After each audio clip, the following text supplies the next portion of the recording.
Hello and welcome to EACD classes. My name is Tawqirul Islam and I am your tutor for this course. Thank you so much for clicking on this video. Let's get started. Assalamu alaikum and a very warm welcome to EACD classes. My name is Tawqirul Islam and I welcome you to this short course on Indian polity / Indian constitution. ये course आपके आने वाले SSC, CGL, CHSL या फिर GK SSB के forester, नायब तहसीलदार या फिर sub inspector Jammu and Kashmir police, Railways और बाकी एग्ज़ाम्स के लिए इम्पॉर्टेंट होने वाला है। तो जिस भी एग्ज़ाम है, चाहे वो सेंट्रल गवर्नमेंट का हो या फिर स्टेट गवर्नमेंट का हो, जिसमें आपको इंडियन पॉलिटी का सेक्शन है या फिर इंडियन कॉन्स्टिट्यूशन का सेक्शन है, तो ये आपके उन एग्ज़ाम्स के लिए इम्पॉर्टेंट होने वाला है। तो आप वो EACT क्लासेस के टेलीग्राम चैनल t.me/EACT क्लासेस से डाउनलोड कर सकते हो या आप डायरेक्टली टेलीग्राम पे जाके EACT क्लासेस सर्च कर सकते हो, जहाँ पे आपको सारी PDFs मिल जाएंगी। अगर आपको बाकी सब्जेक्ट्स लाइक जनरल नॉलेज, जिसमें geography, environment, ecology and biodiversity, culture and heritage, computer awareness, aptitude, reasoning जैसे टॉपिक्स की वीडियोज़ चाहिए, तो आप EACT क्लासेस के यूट्यूब चैनल पर प्लेलिस्ट में जाके चेकआउट कर सकते हो। आज की वीडियो में हम इंडियन कॉन्स्टिट्यूशन के बेसिक फीचर्स की बात करेंगे। Will talk about the preamble, fundamental rights, हम history and evolution of Indian constitution की बात करेंगे। Will talk about the DPSPs, will talk about the union, states, UTs, finance, emergency provision, इन सब के रिलेटेड जितने भी आर्टिकल्स हैं जो इंपॉर्टेंट है आपके कॉम्पिटिटिव एग्जाम्स के लिए, उनके बारे में हम बात करेंगे। So to begin with about the Indian constitution, तो इंडियन कॉन्स्टिट्यूशन पहले हम समझते हैं कि आखिर है क्या। Indian constitution is the fundamental law of India, यानी कॉन्स्टिट्यूशन बेसिकली क्या होता है, जितने भी लॉज किसी कंट्री में होते हैं, जहाँ पे भी आज की डेट में we see most of the countries जो डेमोक्रेटिक कंट्रीज़ होती हैं, वहाँ पे सरकार चलाने के लिए देयर आर सम लॉज, लेकिन वो लॉज या कानून जो हैं वो किसी एक फाउंडेशनल या फंडामेंटल लॉ पे बेस्ड होते हैं, और वही फाउंडेशनल या फंडामेंटल लॉ या फंडामेंटल प्रिंसिपल्स किसी कंट्री के जो होते हैं उसको हम कॉन्स्टिट्यूशन कहते हैं। तो आप मान सकते हो कि कॉन्स्टिट्यूशन क्या है। Constitution is basically the fundamental law, जिसकी बेसिस पे सारे कानून बनाए जाते हैं।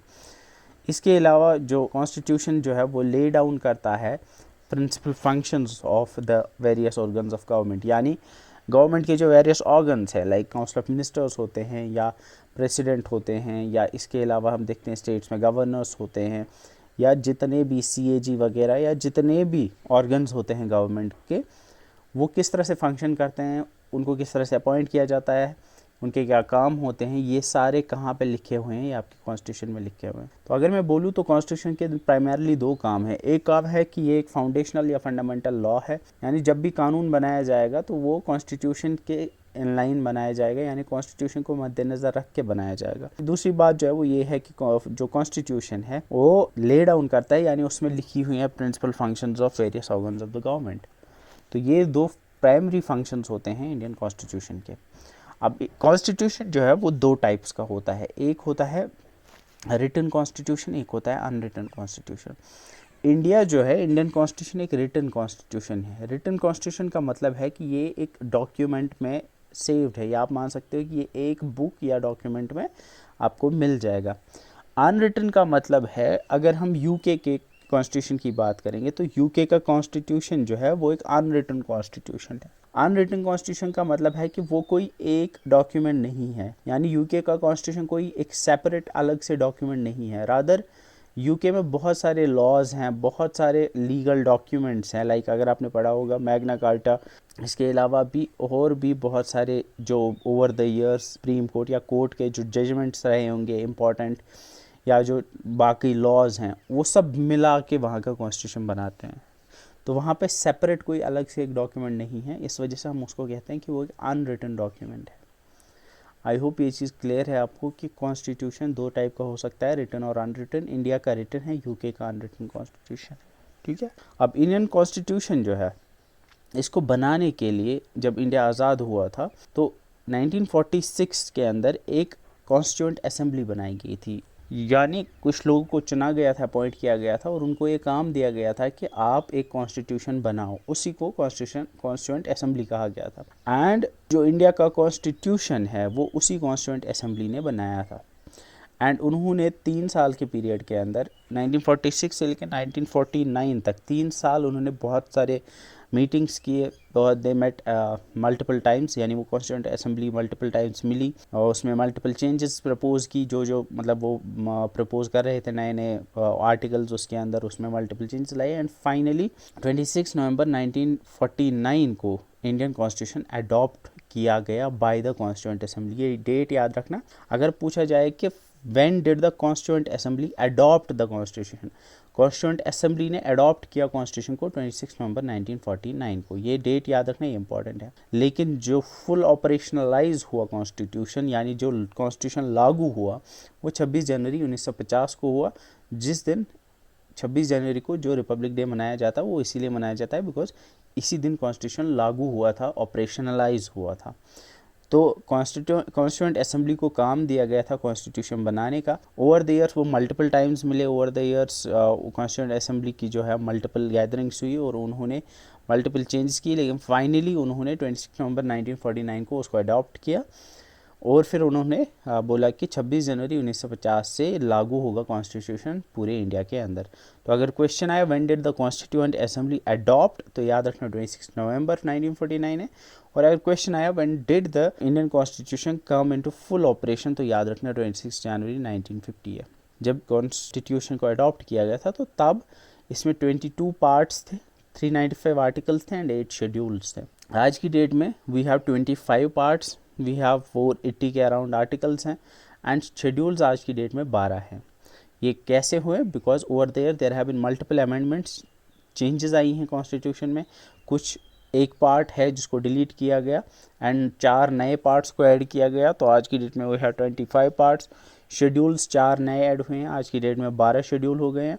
एंड आर्टिकल्स कुछ जो है रिपील हो गए, कुछ नए जो है इंट्रोड्यूस हुए, तो आज की डेट में 400 के ऊपर आर्टिकल्स हमारे पास है। अब आर्टिकल क्या है, पार्ट क्या है, शेड्यूल क्या है, ये मैं आगे आपको बोलूँगा। बस अभी के लिए इतना याद रखो कि कॉन्स्टिट्यूशन जो है, कॉन्स्टिट्यूशन के अंदर पार्ट्स हैं, पार्ट्स के अंदर आर्टिकल्स हैं और आर्टिकल्स या पार्ट्स के अलावा शेड्यूल्स हैं, ये मिल के बनाते हैं आपका कॉन्स्टिट्यूशन। तो constitution is divided into parts और पार्ट्स के अंदर आर्टिकल्स होते हैं। ठीक है, इतना अभी के लिए याद रखो, मैं आपको आगे समझाऊंगा कि पार्ट्स क्या हैं और आर्टिकल्स क्या है। शेड्यूल्स जो हैं, शेड्यूल्स आर्टिकल्स से अलग होते हैं या पार्ट से अलग होते हैं और उनमें कुछ एडिशनल इन्फॉर्मेशन होती है related to the constitution. Over the years Indian constitution has been amended multiple times, बहुत बार इंडियन कॉन्स्टिट्यूशन इन 75 सालों में जो है इवॉल्व हुआ, उसमें चेंजेस लाई गई। एंड प्रेजेंटली आज की डेट में 25 पार्ट्स हैं हमारे पास, 12 शेड्यूल हैं और 470 के ऊपर जो आर्टिकल्स हमारे पास आज की डेट में अवेलेबल है।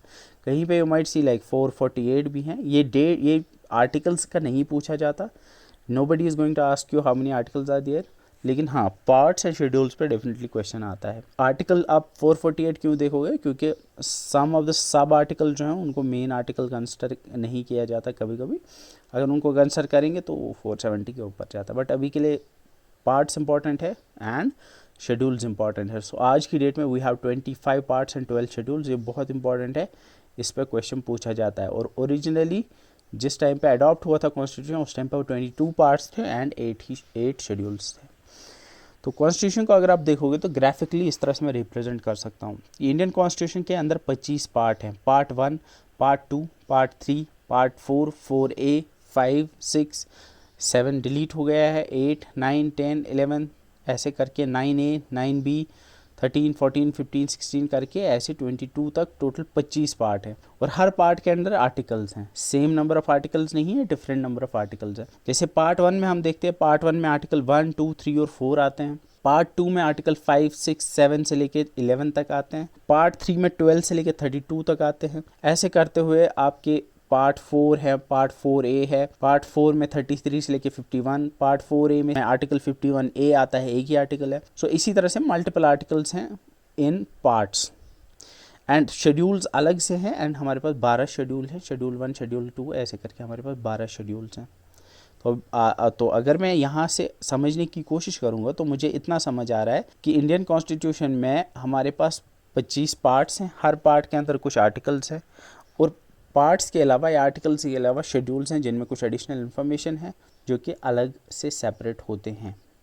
तो पार्ट्स की अगर हम बात करेंगे तो हमारे पास पार्ट 1 है, पार्ट 2 है, पार्ट 3 है, पार्ट 4 है और एक पार्ट 4A है। ये इंपॉर्टेंट है। पार्ट 4A है, पार्ट 5 है, पार्ट 6 है, पार्ट 7 जो है इसको रिपील किया गया है। पार्ट 8, पार्ट 9, पार्ट 9A और 9B हैं। पार्ट 10, 11, 12, 13, 14 और 14A है। पार्ट 15, 16, 17, 18, 19, 21, 20, 21 और 22 हैं। तो टोटल अगर आप देखोगे 7 को छोड़ के 25 पार्ट्स आते हैं, क्योंकि 7 वाला मैंने बोला रिपील हो चुका है। आई होप ये चीज़ क्लियर हो गई है, इसमें ये चीज़ इंपॉर्टेंट थी।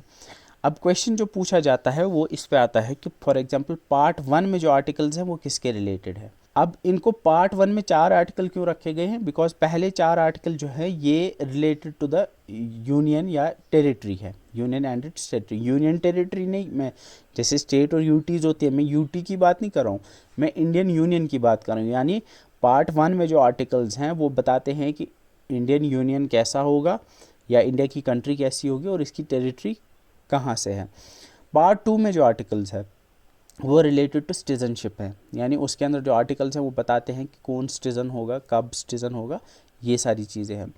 पार्ट 3 जो है, part 3 is related to fundamental rights, यानी 12 से लेकर 32 जो आर्टिकल्स हैं ये फंडामेंटल राइट्स के रिलेटेड आर्टिकल्स हैं। पार्ट 4 जो है वो DPSPs के रिलेटेड है। पार्ट 4A जो यहाँ मैं बोल रहा हूँ वो फंडामेंटल ड्यूटीज़ हैं। पार्ट 5 जो है वो यूनियन के रिलेटेड है। यानी पार्ट्स को हमने इसलिए रखा है क्योंकि उनके अंदर जो आर्टिकल्स हैं वो एक कैटेगरी में लाई करते हैं। तो शुरुआत करते हैं पार्ट 1 से। पार्ट 1 में जो आर्टिकल्स 1 to 4 आते हैं वो related to the union and its territory हैं, यानी उसमें जो आर्टिकल्स हैं वो इंडिया की यूनियन, इंडिया की कंट्री और उसके टेरिटरी के बारे में हैं। Part 2 is related to citizenship और उसमें आर्टिकल 5 से लेकर 11 तक आते हैं। Part 3 is related to fundamental rights, इसमें जो आर्टिकल्स आते हैं वो 12 to 35 आते हैं। Part 4 is related to the DPSPs यानी directive principles of state policy, उसमें आर्टिकल 36 to 51 आते हैं। Part 4A is related to fundamental duties, इसमें आर्टिकल 51A आता है, इसमें एक ही आर्टिकल आता है। Part 5 is related to the union, इसमें आर्टिकल 52 से लेके 151, यानी यूनियन गवर्नमेंट में like we have the president होता है, काउंसिल ऑफ मिनिस्टर्स होते हैं, we have the like supreme court होता है, या जो भी उनके रिलेटेड वाइस प्रेसिडेंट होता है, इन सब के रिलेटेड आर्टिकल जो आते हैं वो इसी पार्ट 5 यूनियन के अंदर आते हैं। फिर पार्ट 6 में स्टेट्स हैं, यानी पार्ट 6 में स्टेट्स के रिलेटेड यानी गवर्नर के रिलेटेड, जो काउंसिल ऑफ मिनिस्टर्स गवर्नर को एड करते हैं उनके रिलेटेड, हाई कोर्ट्स के रिलेटेड आर्टिकल्स हैं। और स्टेट्स के रिलेटेड जो पार्ट 6 है उसमें आर्टिकल 152 से लेकर 237 तक आर्टिकल्स आते हैं। अब क्वेश्चन जो अगर पूछा जाएगा आपको, ज़्यादातर जो पूछा जाता है, एक तो क्वेश्चन पूछा जाएगा कि पार्ट 4 किस रिलेटेड है, 5 किसके रिलेटेड है, 7, 9 ऐसे पूछा जा सकता है। तो ये सारे आपको याद होने चाहिए। इनको याद करने की एक ट्रिक है जिससे आपको याद होगा, और जब आप मल्टीपल टाइम्स अब ये क्वेश्चन इस पर करोगे, इंशाल्लाह मैं MCQ सेशन भी लाऊंगा, जब हम क्वेश्चंस इस पर करेंगे या जब आप बार बार इसको रिवाइज करोगे तो you will remember part 5 union, part 6 states, part 4 DPSPs, part 4A fundamental duties, ये आपको याद हो जाएंगे। और ट्रिक भी मैं सिखाऊंगा, ट्रिक से भी आपको याद रहेगा। और अगर मैं ये बताऊँ कि आर्टिकल्स आपको याद रखने हैं कि पार्ट 4 में कौन से आर्टिकल्स आते हैं, तो पार्ट 7 या 6 तक आप याद रखोगे, बाकी उसके बाद यूजुअली नहीं पूछा जाता है। मतलब आपको ये नहीं पूछा जाएगा कि पार्ट 9A में कौन कौन से आर्टिकल्स आते हैं, ये बहुत रेयर है, ठीक है। तो इसके बाद पार्ट 7 जो है, पार्ट 7 के अंदर the states in part B of first schedule article 238 ये रिपील हो चुका है, ये पार्ट अब नहीं है, ठीक है, ये वाला पार्ट अब नहीं है।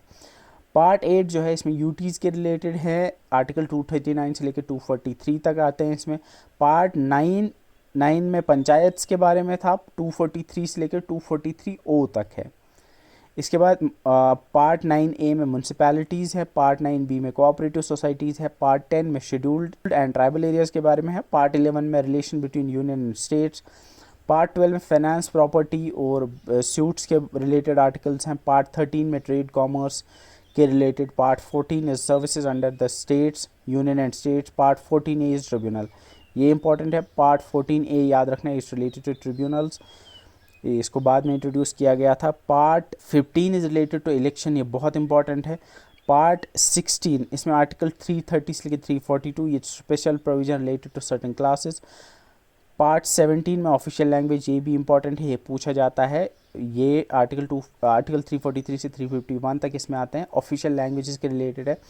इमरजेंसी प्रोविजंस हैं पार्ट 18 के अंदर, ये इंपॉर्टेंट है। 352 से 360 ये हम डिटेल में पढ़ेंगे। इमरजेंसी प्रोविज़न मतलब जब इमरजेंसी लगती है, अगर आपने जब कंट्री के अंदर प्रेसिडेंट रूल लगता है या इमरजेंसी लगती है, वो किस तरह से लगती है, उसके रिलेटेड आर्टिकल्स आपके आते हैं आपके पार्ट 18 में।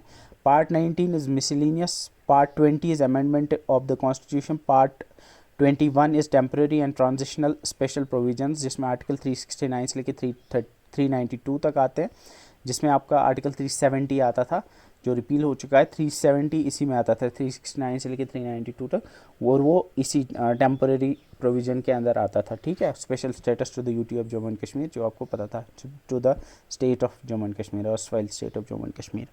एंड इसके अलावा भी बाकी स्टेट्स के भी कुछ है लाइक जिनको स्पेशल स्टेटस है, स्पेशल प्रोविजंस हैं जो आपके 369 से लेकर 392 तक आते हैं। इसके अलावा जो पार्ट आपका 22 है, that is short title commencement authoritative text in Hindi and repeal, जो 393 से लेकर 395 तक आता है। अब यहाँ पे अगर आपको, मैं फिर से रिपीट कर रहा हूँ, क्वेश्चन अगर पूछा जाएगा तो वो पूछा जाएगा कि पार्ट्स के रिलेटेड, कि फॉर एग्जांपल वो पूछेंगे इंपॉर्टेंट पार्ट जो मैं आपको बोलूँगा जो डेफिनेटली याद होने चाहिए। Part 1 is union and its territory, part 2 citizenship, part 3 fundamental rights, part 4 DPSP, part 5 fundamental duty, part 4A fundamental duty sorry, part 5 union, part 6 states, part 9 is panchayat, part 9A municipality, 9B cooperative societies, 14A tribunals, 15 is elections, this is important, 17 is official language, important, 18 is emergency provision, important, and part 20 is amendment, this is important। ये वाले important है, बाकी अगर भूल भी जाओगे तो चलेगा, लेकिन ये वाले तो एटलीस्ट नहीं भूलने चाहिए आपको, इस पे तो डेफिनेटली क्वेश्चन आता है। ठीक है, तो शुरुआत करते हैं हम ट्रिक की, आप किस तरह से इसको याद रखोगे।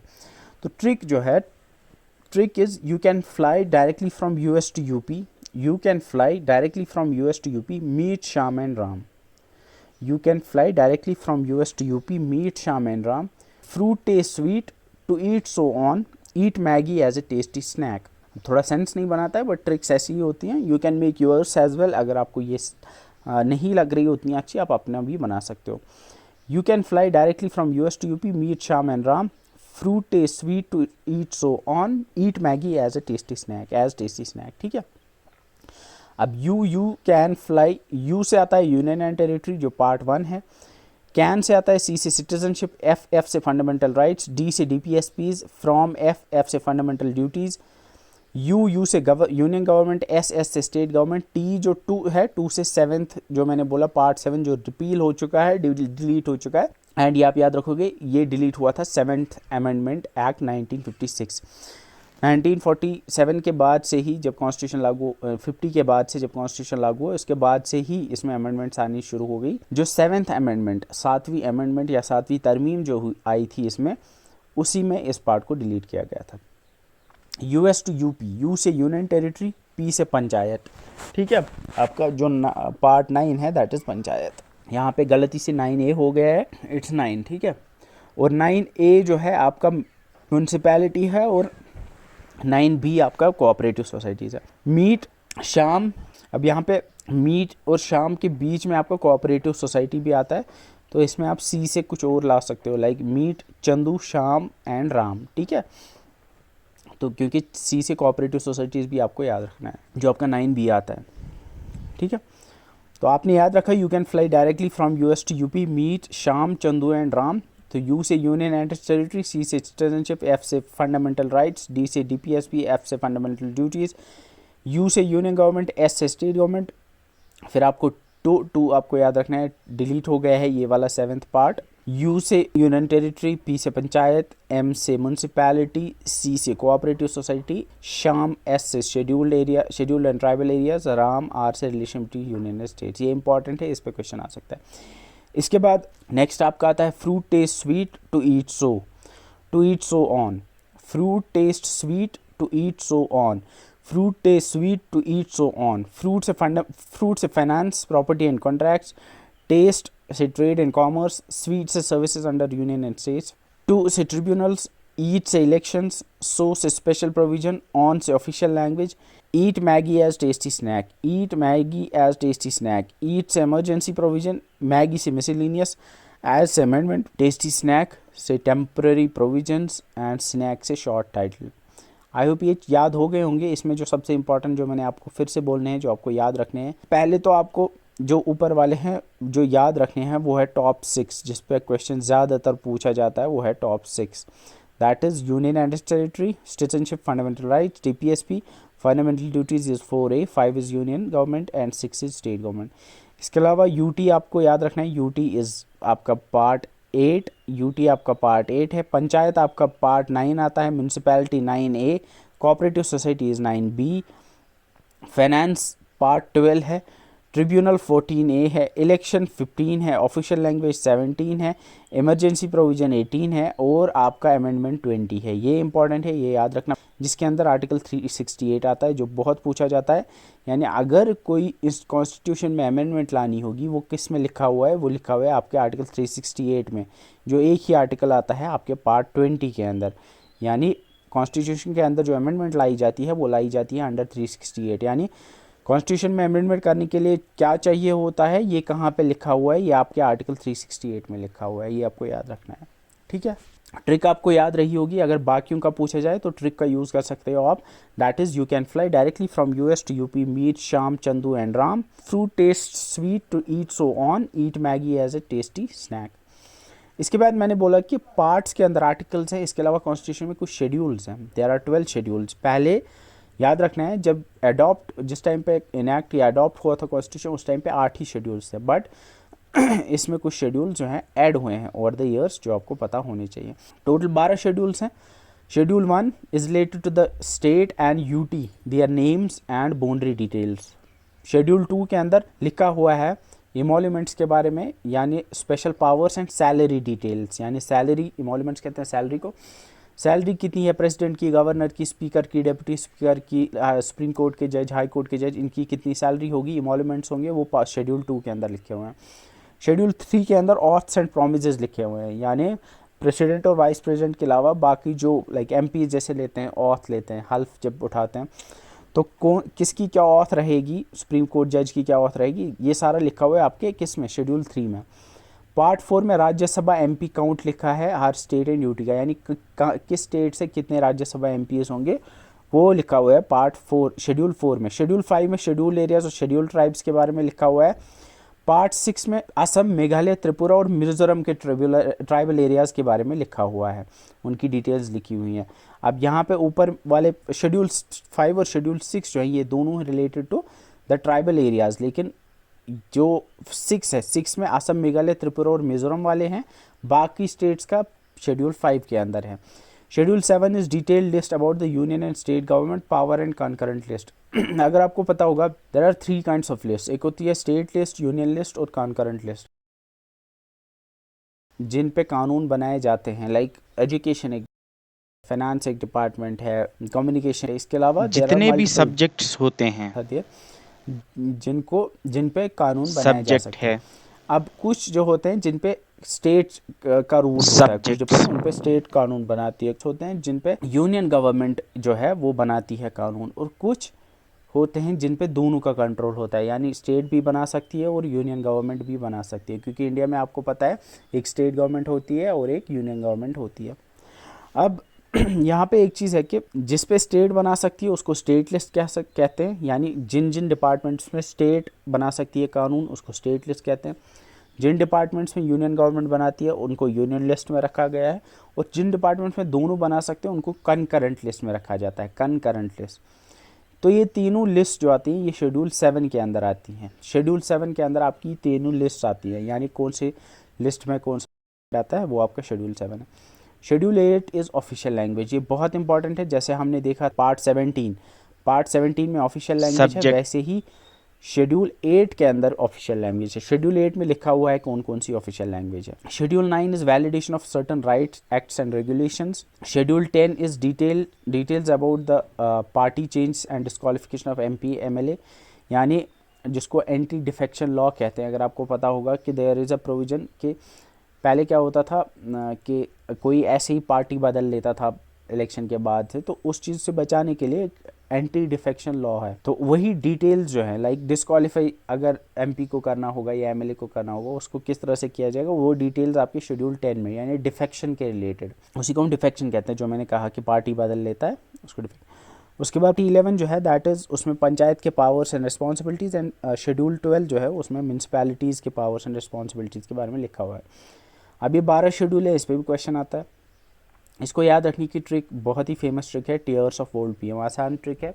टी से टेरिटरी, ई से इमोल्यूमेंट्स, इमोल्यूमेंट्स मतलब सैलरी जो मैंने बोला, ए से affirmations, oaths and affirmations, oaths and affirmations, R से राज्यसभा यानी कितने राज्यसभा एमपीज होंगे हर स्टेट एंड यूटी से, एस से शेड्यूल्ड एरियाज, ओ से अदर शेड्यूल्ड एरियाज जो मैंने बोला असम, त्रिपुरा, मेघालय और मिजोरम के स्टेट्स के जो शेड्यूल्ड एरियाज हैं उनके बारे में आपके इस वाले में लिखा हुआ है, शेड्यूल 6 में लिखा हुआ है। Schedule 5 is scheduled areas and schedule 6 is other scheduled areas. Schedule 7 F से फेडरल प्रोविजन, जो मैंने बोला 3 लिस्ट जो होते हैं state, union and concurrent list, वो आपका 7th है। Schedule 8 is official language. Schedule 9 is land reforms, जो यहाँ पे शेड्यूल 9 में लिखा था validation of certain acts and regulations, land reforms के रिलेटेड। शेड्यूल 10 इज़ डिफेक्शन, जो मैंने यहाँ पे बोला schedule 10 is defection, that is अगर कोई पार्टी बदल लेता है। एंड शेड्यूल 11 इज़ आपका panchayat and schedule 12 is municipality. तो tears of old PM, territory, emoluments, affirmations, Rajya Sabha, scheduled areas, other scheduled areas, federal provisions, official language, land reforms, defection, panchayat and municipalities. इस पे question आ सकता है, ये सारे आपको याद होने चाहिए। अगर हम इंडियन कॉन्स्टिट्यूशन की बात करेंगे तो इंडियन कॉन्स्टिट्यूशन को अडॉप्ट किया गया था इंडियन कॉन्स्टिट्यूंट असेंबली के द्वारा 26 नवंबर 1949 को, जो मैंने आपको बोला, but it came into force on 26 January 1950। Came into force मतलब किस दिन ये लागू हुआ ये 26 जनवरी 1950 से, यानी 26 नवंबर 1949 को कॉन्स्टिट्यूंट असेंबली ने बोला कि आज की डेट पे हम इस कॉन्स्टिट्यूशन को अडॉप्ट करते हैं, लेकिन ये लागू होगा 1950 यानी उसके नेक्स्ट ईयर नवंबर में होने वाला जब हुआ था, इसको अडॉप्ट किया था, फिर दिसंबर महीना छोड़ के 2 महीने बाद से ये लागू होना शुरू हो जाएगा 26 जनवरी 1950 को, जिस दिन हम रिपब्लिक डे मनाते हैं। अब यहाँ पे क्वेश्चन अगर पूछा जाता है तो वो पूछा जा सकता है व्हेन वाज इट अडॉप्टेड, तो अडॉप्शन की डेट 26 नवंबर है, लेकिन when did it come into force, ये याद रखना, ये 26 जनवरी 1950 है। 26 डे ऑफ जनवरी 1950 को मनाया जाता है या उसको कहा जाता है as the day of commencement of this constitution. तो ये भी इंपॉर्टेंट है, इस पर भी क्वेश्चन आएगा। अगर ये पूछा जाए when did the Indian constitution commence, तो कमेंसमेंट की डेट को यही याद रखना, इट्स 26 जनवरी 1950। ये इंपॉर्टेंट है, ये आपको याद रखना है, ठीक है। कम इनटू फोर्स या कमेंसमेंट अगर बोला जाए तो वो 26 जनवरी 1950 है, ठीक है। तो जो 26 नवंबर को कुछ आर्टिकल्स लागू हुए थे, लेकिन मेजॉरिटी ऑफ द आर्टिकल्स वो 26 जनवरी 1950 को ही लागू हुए थे। 26 नवंबर को जो आर्टिकल्स हुए थे विच केम इनटू फोर्स, दे वर आर्टिकल 5, 6, 7, 8, 9, 60 से लेके बीच में कोई लाइक 60, 324, 366, 393 तक ये लागू हुए थे। लेकिन ये जो है ये नहीं पूछा जाता कि कौन सा कब हुआ था, लेकिन बस इतना याद रखना है आपको कि मेजॉरिटी ऑफ द आर्टिकल्स जो है वो 26 जनवरी 1950 से ही लागू हो गए थे, ठीक है। अब 26 जनवरी को क्यों चूज़ किया गया था एज द डे जिस दिन से आपका जो है लागू होता है इंडियन कॉन्स्टिट्यूशन?